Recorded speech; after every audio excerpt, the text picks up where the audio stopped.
అమ్మా నాపై ఏమంత కోపం, కొండంత శోకం, నేనున్న లోకం నన్నే చూస్తూ నవ్వింది శూన్యం.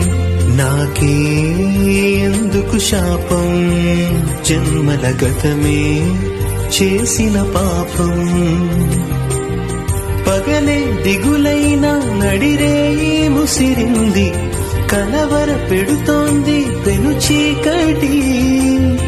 ఊపిరి నన్నొదిలి నీలా వెళ్ళిపోయింది, బ్రతికి సుఖమేమిటి. ఓ అమ్మా అమ్మా నీ పసివాణమ్మ, నువ్వే లేక వసివాడానమ్మా.